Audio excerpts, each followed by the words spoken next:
इसी पर हमारे साथ जुड़ रहे हैं इस खबर पर ज्यादा जानकारी के साथ Kundan Kumar, editor TNP. Sir, सबसे पहले यही जानना चाहूंगी कि पीएम ने आरएसएस की तारीफ की है और मिर्ची विपक्ष को लग रही है, आग बबूला विपक्ष हो रहा है।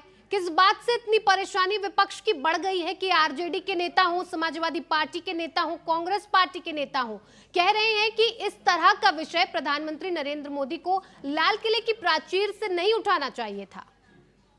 देखिए वक्ता, जो दल अभी तक राष्ट्रीय स्वयंसेवक की विचारधारा के खिलाफ राजनीतिक रोटियां सेकते रहे हैं, उन्हें इसकी तारीफ और वो भी लाल किले से कैसे बर्दाश्त होगी। आप अगर ध्यान दें तो अगर आप देखें तो बीजेपी के लिए एक यह यू टर्न है, अगर इसको माने। क्यों? क्योंकि अगर आपको याद हो तो 2024 के लोकसभा चुनाव में बीजेपी अध्यक्ष जेपी नड्डा ने एक बयान दिया था, एक अंग्रेजी अखबार पर इंटरव्यू में कह दिया था कि शुरू में हम अक्षम होंगे, थोड़ा कम काम होंगे, आरएसएस की जरूरत पड़ती है, अब हम बढ़ रहे हैं, सक्षम है। तो बीजेपी अपने आप को चलाती है, यही फर्क है। इस बयान के बाद से अगर आपने देखा होगा तो बीजेपी को इसका बहुत नुकसान हुआ। बीजेपी की लोकसभा की सीटें 303 से सिमट कर 240 पे रह गई। बीजेपी अपने दम पर बहुमत के आंकड़े को भी नहीं पार कर सकती।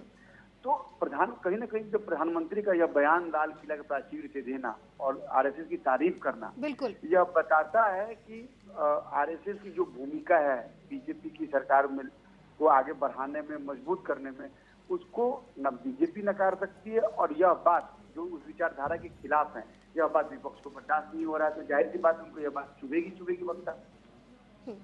बिल्कुल कुंदन जी, एक और जानना चाहूंगी थोड़ी सी इस पर और विस्तार से जानकारी की।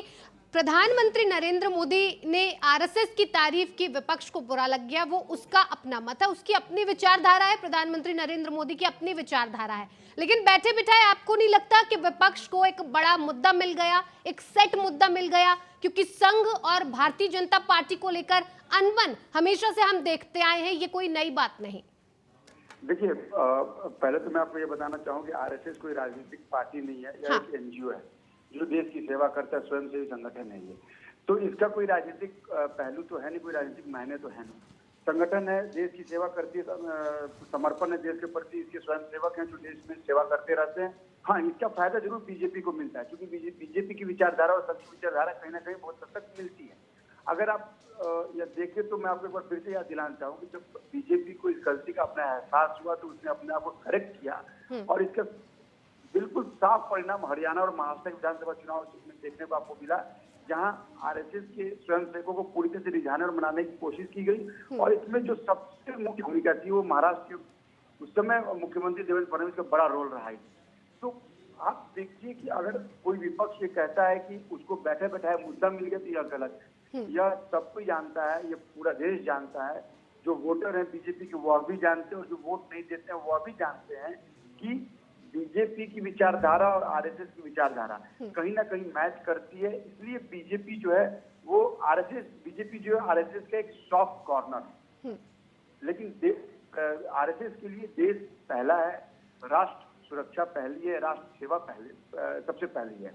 जी वक्ता। बिल्कुल कुंदन जी, बहुत बहुत धन्यवाद हमारे साथ जुड़ने के लिए और तमाम जानकारी इस पर साझा करने के लिए।